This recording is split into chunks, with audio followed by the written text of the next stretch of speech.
I don't know, man. I'm just so surprised Brock's back, man. I didn't think they was gonna do something. Blake, I was As a like, company, I don't think I'd have done it. And I fuck with Brock's work, and I like as a fan, I'm excited to see him wrestle. But I was like, I was surprised. Like I don't know if I'd have what? made that move, but What? Like it's now the day what am I after doing? everything's kind of worn off. I was like, he was named in that suit like 44 times or something like that. Yeah. Right? His name was listed 44 times. Now, that doesn't necessarily mean did he do anything with the No, he's not being sued at No. all. He's not in a criminal suit. He's not in a civil suit. He is named in a very serious suit, though. Like Yes. that's not to be There's not to minimize. downplayed. It's just his name is listed in there. Me personally, if his name is not cleared, do not bring that man back. I'm sorry. Yeah, I'm not gonna lie, man. I'm not making that move.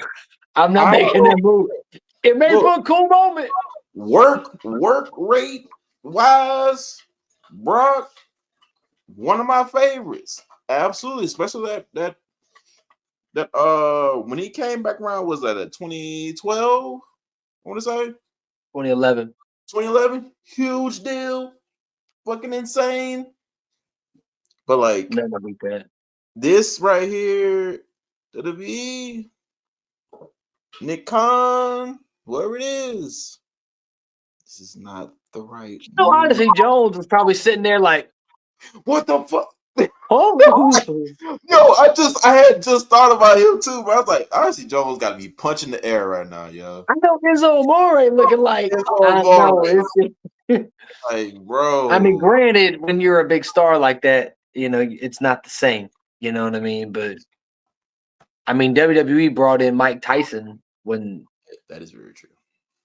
Tyson's got the Tyson, yeah, the checkered legal history that he got, and it was in '98. But not to get into that. That's old shit. But yeah, bro.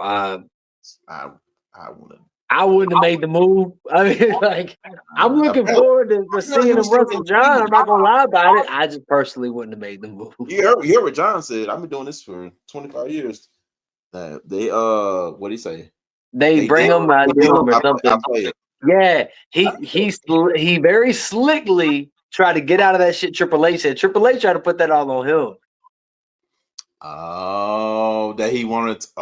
Triple H on the press conference. Triple H on the press conference said he didn't say John wanted him. Yeah. What he said? But when asked, he said it's about giving John what he wants or something, or giving John the opponents that he would like or something. Jesus, man. John got out of that quick. No, Which I knew that was bullshit anyway, because John's very clear that he doesn't pitch anything. Yeah, he said that he doesn't pitch opponents. All right, okay.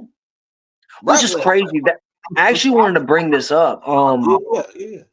Because John, notoriously for the last few years, he says that he doesn't like pitching anybody. He just wants to be useful. He wants to show up. He wants to be a soldier. And like, all right, what you want, I'm going to do everything I can to make it the best.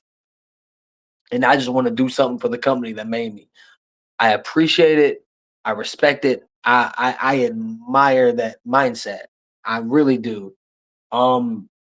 There's a piece of it, though, where I feel like maybe sometimes he could have used that stroke that he earned for the better. And I'm going to give an example of that because I wish I remember what interview it was, but I saw a headline. Who was it that was interviewed? Was it Jason Jordan? It was someone who works in the back. But they basically said when John Cena found out that his match with The Undertaker was cut to 3 minutes, 5 minutes, 6 minutes, whatever it was, that he was devastated. And I was like, damn. One, I'm not really surprised. How could he not be? But two, that just brought me back to Undertaker retelling the story about how ashamed he was of his match at WrestleMania 33 with Roman and how he trained vigorously and he worked his ass off so we could have a classic at WrestleMania 34 the next year in New Orleans. And it was going to be against Cena. He was looking forward to it. Cena was looking forward to it. Cena basically built the match by himself with the promo, which was great. We couldn't wait. They did a whole will he not show up deal. Really cool. Yeah, all that. And Taker said he trained for all this, and then it was found out that, oh no, Taker's just going to squash him. He's going to squash John. Now, I'm not going to lie, dog. I was there in the stadium that day. It was a fun squash because, one, he did that to John Cena of all people. Two, Taker looked great. He was jumping up and down, doing all that. And it was the shock factor of Undertaker looking good after a year, and two, doing that to John Cena of all people. Cool moment. I didn't feel underwhelmed at the time. It was a really cool moment. So I'm not going to say it didn't work, but what could have been, because apparently Taker, with all the stroke Taker has, Taker was like, I trained for this X amount of time. I'm getting X amount of time. Ain't wasting my time. I'm here to I'm gonna blow the fucking roof off of this joint. So Vince says, I don't think it needs to be this. And then Taker said, all right, I'm talking to John.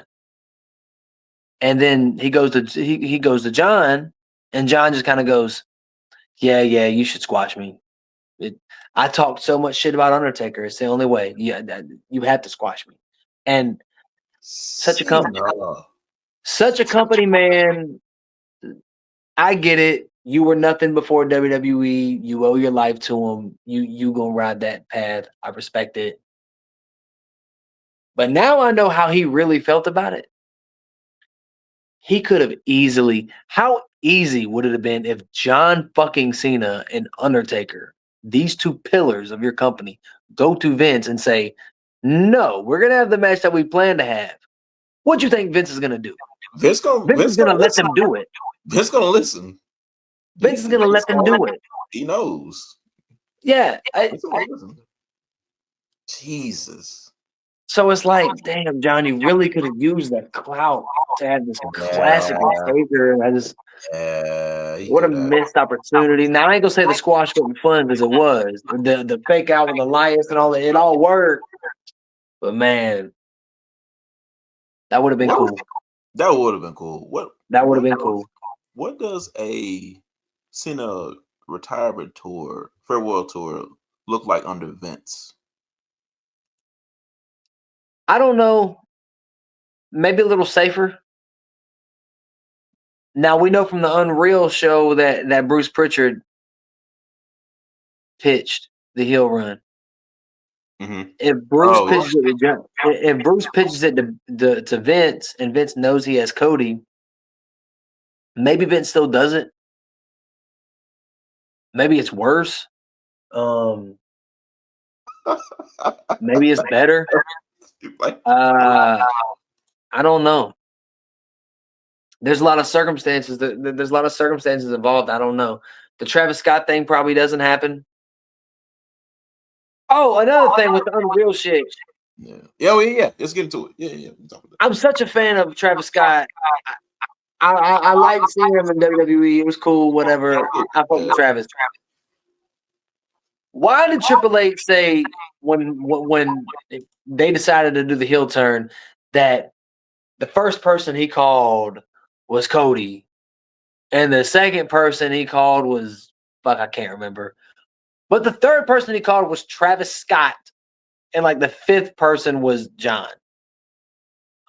Why? Now, obviously Travis has to be in on it because Travis, he was going to be in the ring when it happened. But like, why is he so fucking high? Right. Like, I gotta tell Travis.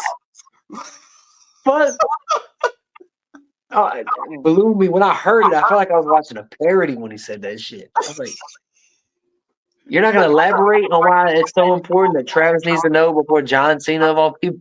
Yeah. But that was really cool. That heel turn episode was my favorite episode. I liked how Triple H basically directed it without the truck knowing anything. So Yeah, like what? That was really, really cool to see. It was cool how they it, honestly, like it's the weirdest thing seeing these people we watch every week say the real names. And Yeah, that is weird. yes, it is such a weird. Hey, my name's Cody Rhodes, but my real name is Cody Runnels. What? No, no, it ain't. Like, no, your name is Cody Rhodes, sir. Cody Rhodes. But it was the show really broke down. I mean, a lot of things like even like the writers' room like type deal. Yeah, I enjoyed the writers' room. That was my favorite part. Was That the was writers' room. cool. Just kind of seeing like who was in there or like who was pitching or who was producing these matches, like Abyss or The Jake. time, the timing and all that. That was really cool seeing that. Move, how important the ref is in the matches and how they direct what superstars are supposed to do, or if there's a time, like you said, like a timing issue or anything like that. It was really cool. I really liked it. Yeah, I can't believe that they were about to have Kevin Owens be WWE champion. They were gonna for a punishment for Cody not selling his soul.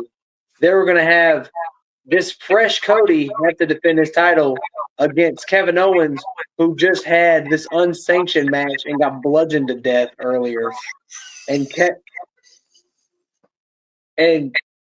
bludgeoned to Kevin was going to beat fresh Cody, and somehow that wasn't going to bury the fuck out of Cody.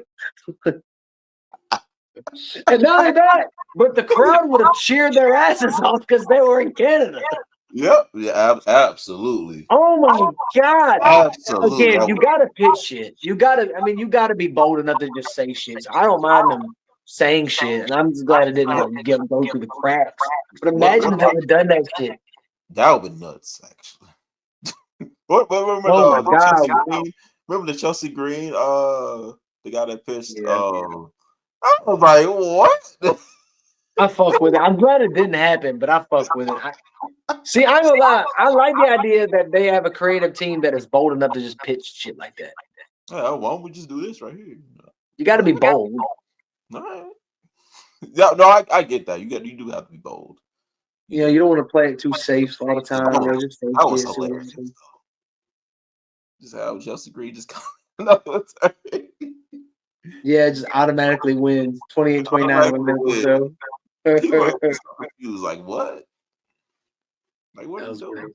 Yeah, no, that was fantastic. To seeing them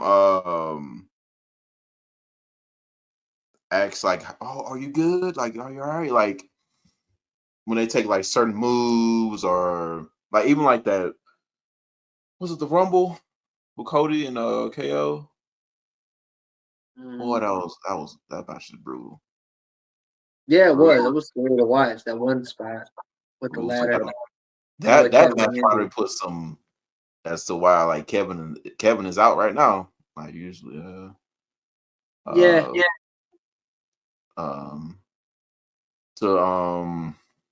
Cena heel turn down that episode that's pretty good. I know how they explain like what's a heel or what is a face, and that was.